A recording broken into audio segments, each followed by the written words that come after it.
Ghetto unit, you know what I mean? Tripe the God, real shit. Gully TV, my nigga for real. My guy. You tune into me, you watching Gully TV. I have a very special guest here. For those of you who follow the Dribble Podcast, you've already been exposed to him. This is a dope MC I've countered throughout my travels, pillaging through the underground, looking for the next dope talent. The R rising, merciful, but never sympathizing with the critics. They hate to hear that you did it, that you lit it. Another success story that you could have been a part of. Go ahead and introduce yourself, pal. Peace, peace. My name is Raheem Blake from Boston, Massachusetts, Dorchester, man. Yeah, man, I'm an MC, been rhyming, for about a little over a decade, but now I'm ready to start taking this shit seriously, man. Like, this shit's a sport. So I do this shit for sport, man. This ain't no hobby for me, man. You've had a very, very eventful last 24 hours. Indeed. Probably like 30 hours we've been working. Indeed. Would you care to elaborate on the Gully TV marketing and promotion experience? Honestly, man, it was beautiful, man. It was beautiful. Flew in from Atlanta Friday morning. I actually had to fly in through Cleveland because there ain't no direct flights here into Erie. So, I got to put some mileage on my joint, man. Got to, see the scenery. And yeah, bro, I got to run around with Big Bro, man. And he's a rightful hustler, man. Like, he be doing his thing, man. Like, I watched him, like, with the nets, filming, shooting, editing, chopping up with people, planning other interviews and stuff, man. Like, he be working. I'm one of the type of niggas, like, I like to, watch and take notes and observe people that's really doing their thing. So I got a lot of game from just being around him, man. It was wonderful, man. You even was exposed to the recording process. I was putting some finishing touches on a song by YNX and Jamal Gasol. What you think about the PILLMATIC series, man? It's fire, man. It's fire. I was telling him, man. I was telling Gully yesterday. We was in the studio, and I was just hearing the beats from PA, them beats, man. And I want to hop on them joints right there, like them shits was jazzy as hell, man. Like when we was doing the podcast. So, how do you plan to implement your brand in the next? Well, it's the fourth quarter now. Yeah. 2025. How do you plan to implement your your brand and your name and likeness into the hip hop community? Shit, honestly, man, my plan is just to finish the fourth quarter right, and finish the fourth quarter up properly, so I can start some momentum going into 25. My tape, The Rising, should be dropping on. Well, not should be. It will be. I know you was on my ass about that. It's dropping next month, for sure. I got we just filmed visuals for The Recipe. Some people may have heard little snippets here and there. Right. My folks and people I work with, they've heard it. Salute to my man Devo. He mastered the joint back home in Massachusetts. So everything's ready to go. So now it's just a process of just getting these videos done. We already did The Recipe. You're gonna do your thing. I got a couple other joints I'm gonna be shooting soon for females. Right. It's really gonna be aimed more for females. Like I do the rap shit, but I'm gonna save that for people when they actually listen to the tape. They can actually hear shit that's more rhyming, more introspective, type of joints. Prior to making it to Gully TV Media, you had the opportunity to do some recording on my partner platform in Atlanta, Live Hip Hop Daily. What was that like? It was L. I got to see MCs from all different spots. There was one shorty, I think she was from like North Carolina. A couple of them were from Georgia, from just different places, and it was just different sounds. It was L. Like it was because again, me being from where I'm from Boston, the Boston, New York area, it's more like, boom bap and rapping, rap. But it's L seeing different styles and slang and accents and that sort of shit. And they was getting busy. Like they was nice, man. That was an L experience, man. Did your musical aspirations have anything to do with you making a transition from Boston to Atlanta? Yes and no. Like, cause obviously Atlanta is the Mecca. That's where the Mecca is right now, like for hip hop and everything. That's where everybody goes as far as like, you know, entertainment, right, and everything. Black but Hollywood. More exactly. Yeah. But what really let me down there, honestly, was I'm from Boston, lived up there my whole life. I just want to see some different shit. I got family out there, so it wasn't like I was gonna be dull. I'm like, yo, let me just take a chance and, you know, go down there and meet some new people. Yeah. And that's what I was telling you earlier when we was recording. Like, me just bouncing around and seeing different shit is what gives me inspiration and gives me stuff to write about. Cause I'm one of those people, I go off of experience and what I've seen and everything. Like, obviously I can just think of shit off the top of my head, but it's more organic and it sounds better when it's actually coming from like real life situations, actually moving around and meeting different people and seeing different shit. So that's really what brought me down to Atlanta for real, was to see something else. Cause I know it's a lot of people out there and it's cool, but I ain't staying down there, man. Them niggas crazy. On a couple occasions, I went down there and I interjected myself into the hip hop community in Atlanta. And what I came to notice was a lot of people that was down there getting busy, they weren't from Atlanta. They was from other places and shit. What was your experiences like musically when you got to Atlanta? Like you said, it's so many people. It's what's the word? Oversaturated.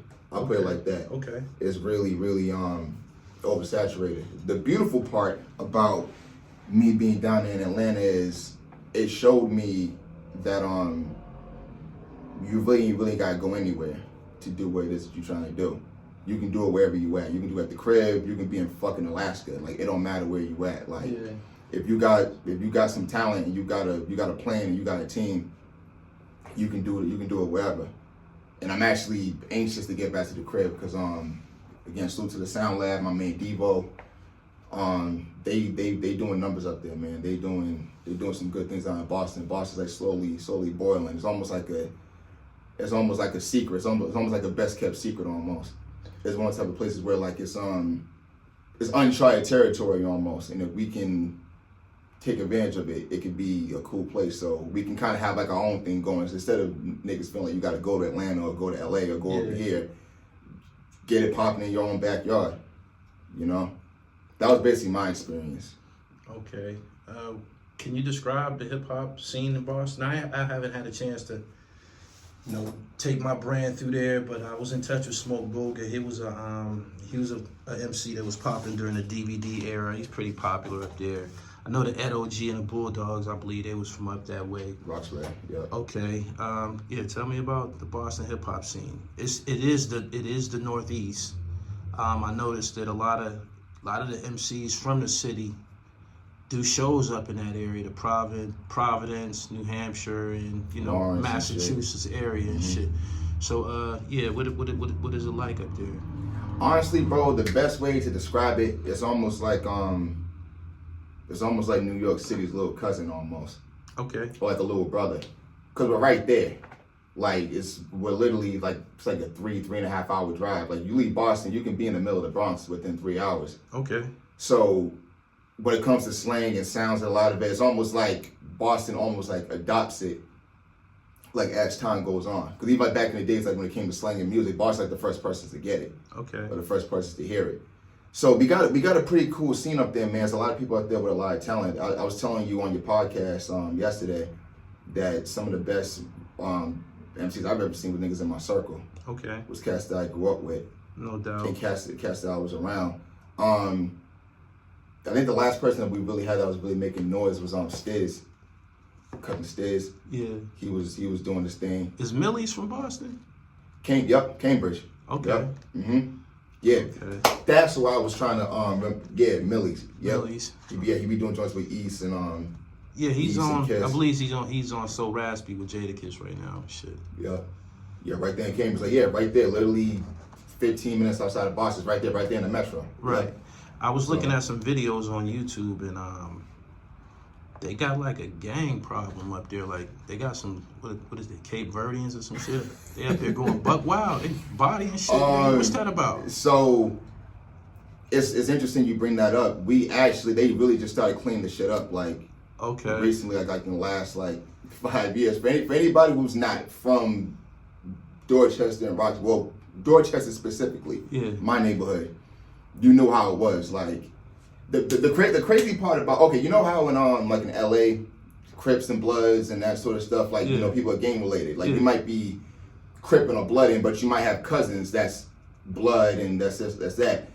What's crazy about them Cape Verdeans is them niggas be wiping out their own brothers and shit. Brothers, cousins, like that could be like your first cousin or your half brother or something, and that shit don't change nothing. Like they still be going at it. But a lot of them got deported, honestly. A lot of the men, mostly like the dudes that was really doing, a lot of them got dipped back to Cape Verde. That's why if you notice now, if you go back to Dorchester, it's mostly like older people. Okay. It's mostly older people, women and children. Right. As far as the Cape Verde, like the dudes like my age or like in their 20s, right, they gone. What's the premier venue, hip hop venue up there when the MCs come through and shit in Boston? Shit, the lab, man. Honestly, the lab, Sound Lab, man. That's where it's at. Okay. That's really all I really be talking for real. Like it's the lab, man. Yeah. The Sound Lab out in Brockton, Massachusetts. This project that's out now that you about to drop. Would you say that would be your reasonable doubt or Illmatic? You got some prior? Nah, man. Nah, honestly, man, I feel like it's probably gonna come after this. Like, honestly, like my real plan for real is really to get like a producer to do it like straight through. Yeah. Cause like I said, there's like 3 or 4 joints from A-Rab.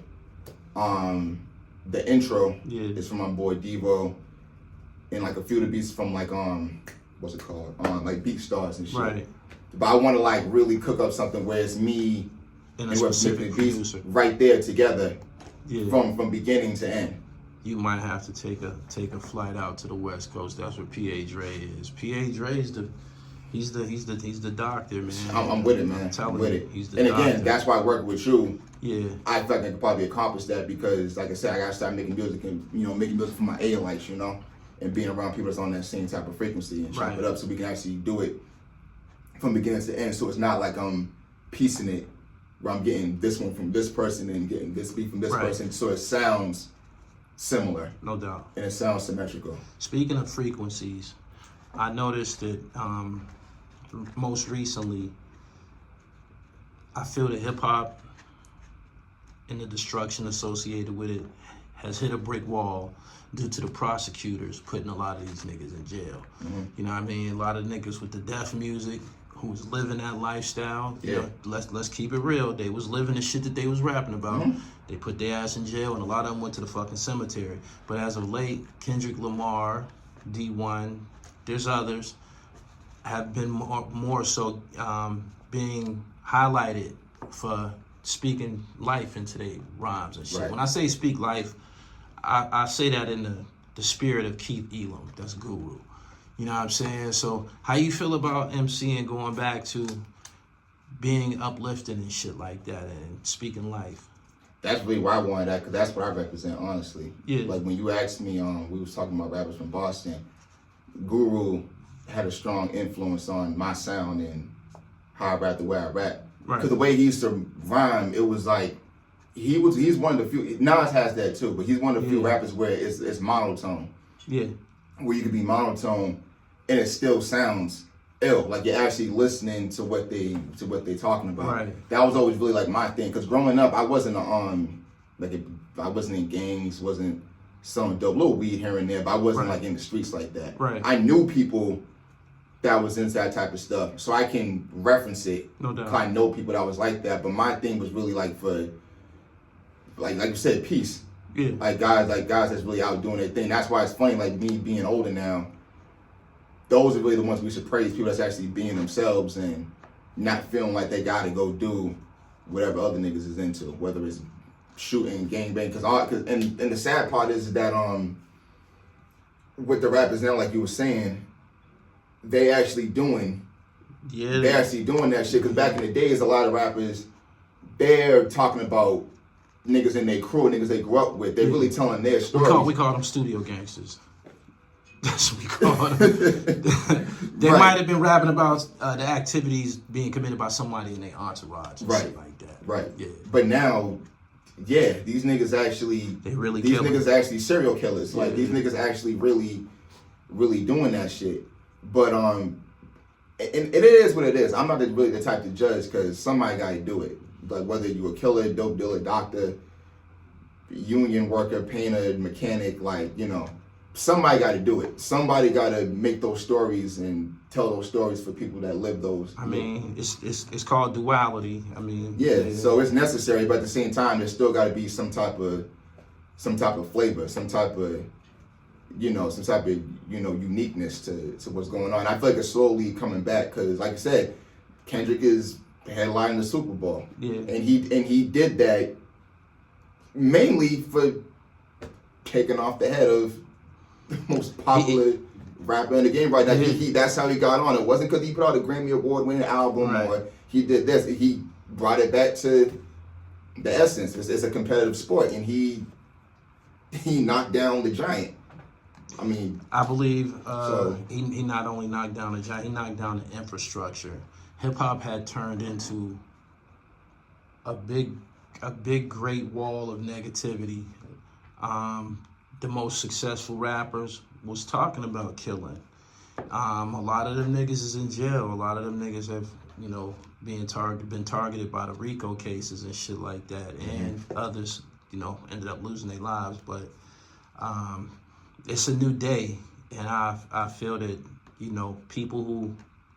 I feel that MCs should be themselves. Like I was telling you in the car and shit, you got guys who was raised in church. You got guys who was raised Hebrew Israelite, guys who was raised in, as a Jehovah Witness, but when they get on the mic, they're a killer and shit. I think people should go back to being they self and shit.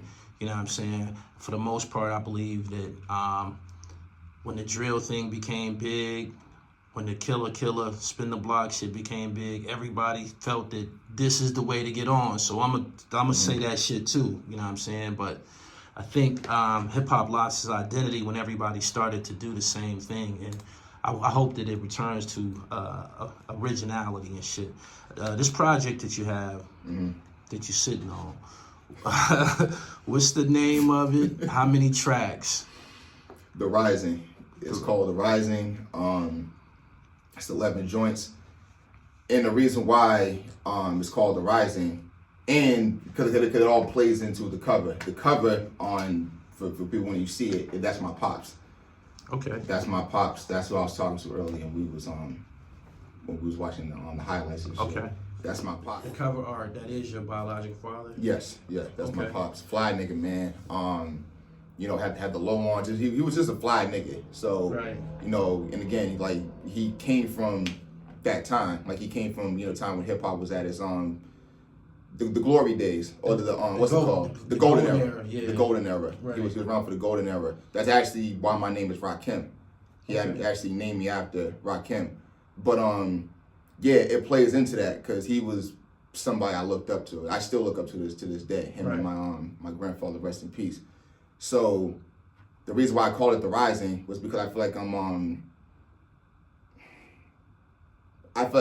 I represent evolving and I'm representing like what it's like to actually have knowledge and actually have something, give it to your son, and they actually take that and run with it, and you can actually see like the growth and everything. That's mathematics. The cream rises to the top. So he right there with you. So that's why it's called The Rising, because I feel like, and also what I was saying earlier when we was doing the podcast, I feel like right now, especially with The Rising, I feel like I'm seasoned now. Yeah. I feel like I'm really blossoming into like my sound and what I have to offer. Because again, going back to what you said earlier about me holding on to shit and holding my music hostage. Yeah, music, it can't do nothing for you on your hard drive, man. It's straight up. But at the same time, I'm very vain. I could also say vain, but I'm also very critical. And I'm also one of my worst critics almost too. Right. So when it comes to music, but now I feel like what I got is it's very different from what you're normally hearing. It ain't about tricking. Ain't about spending money on lazy hookers. It's not about doing shit you ain't never done before, shooting, robbing, killing, stealing. It's really conscious. It's really like cool, conscious shit. like being cool, you know, having knowledge of self, but making it friendly and making it digestible, you know. Being conscious is cool, and that's something that we trying to start stressing again. The cool table is the intellectual table. I made a post on Instagram yesterday, and it was a MC by the name of Bizzle, who I've just been exposed to. He was killing that shit, and he was saying, you know, for a period of time, people were saying the shit that I'm spitting about was corny, but your favorite rappers is putting on a dress and shit like that. Mm-hmm. I think that it's time for, you know, intellectuals to be cool again and shit. Mm-hmm. It was a time when that's what it was. You know what I'm saying? You had this dates back to before Wu-Tang came with the knowledge of self. You had Rakim Allah, of course. Mm-hmm. You had X-Clan. You had KRS-One, knowledge reigns supreme over nearly everyone. Right. You know what I'm saying? Just to name a few, you know, Public Enemy, you know what I mean? I can go further, but yeah, it's time for us to start highlighting that, and I'm looking forward to this project that you have. Before we go, can you give me some of the most outstanding tracks on the project that people will really gravitate towards? So the first one is The Recipe. Okay. That's my favorite joint. Yeah. We shot the visuals, shot by Gully. It was shot and edited by Gully TV. That's gonna drop as soon as well. Yeah, that should be out this week. Word. So Yeah. there you go. And I'm definitely gonna get that single out ASAP. The Recipe, Me and You heard that yesterday. Yeah. That's strictly for females. I kind of try to take a page out of Biggie's book that he did with R. Kelly. That shit, like some Fucking You Tonight? like some slow shit, No doubt. like for females and shit. Yeah. Like strictly that, and priorities and the life. No doubt. The life, from A-Rap Music. That's probably the life and the recipe and the life. The life is probably like one of my favorite joints because it's really, like I said, introspective, getting into me, and being able to tell more about myself. Because I feel like the people who really know me well is people like in my immediate circle and family. But now I feel like I'm comfortable and vulnerable enough where I can really start expressing myself on records more and start being more open about my experiences and where I've been through and where I'm from and, you know, where I'm heading. So that's why when you said, like, is this gonna be my Illmatic? Nah. If it is, if that's what puts me on and that's what is gonna be like the introduction, then I'm cool with that. But I feel like I got way more shit. And again, if I get with the right producers and in the right situation, Yeah. Cause like you said, some of my best shit niggas will never even hear. Some of my best verses, some of the best shit I wrote, some of the best shit I put out, I can't even find that shit, like it's gone. I hope you find something for PILLMATIC 3, because we about to start recording in about a month. I appreciate you coming through. I don't want to give these people too much visually. They still got the podcast to tap into your story. And release date, prospective release date. Shit. I just know November. November. November. We're going to be looking, and I'm pretty sure you're going to give me a heads up, so I'll make sure Indeed. you remind these people. Tell them where they can find you at online. Shit. Find me on the gram, RHM Blake. My website, RaheemBlake.com, RAHEEM Blake.com. YouTube, I'm finally putting shit on my YouTube. I just got my YouTube rolling. Raheem Blake Official. You know, we put up freestyles, putting up more visuals, putting up more content and shit. Again, I'm gonna be putting out my goal is to put these videos out back to back. Yeah. Recipe, Me and You, like them joints off the tape, put them out back to back so we can get this shit rolling, man. Well, the recipe will be out probably like Tuesday, so you gotta get to work when you get back home. I Oh, yeah. appreciate you for coming through. Inspiration, man. And y'all can check Raheem out on the Dribble Podcast, my most recent episode, man, available on all streaming sites. And again, I appreciate you. Thank you. That's a blessing, man. Copy PA next, man. Going on right now, man. Fire. Yup. Peace. Yo, what up, man? Yo, what up? It's Killer Priest, man. Almighty Wu-Tang, man. Gully TV, what's good? Yo, this week's The Lost Cause, live and direct from LA, out on the west side. Shout out to Gully TV, man. Project Blue, the whole crew, man. Love, yo. For all your advertising, networking, and promo, make sure you reach out. GullyTVBoss@gmail.com. GullyTVBoss@gmail.com for all your marketing and promo. Peace.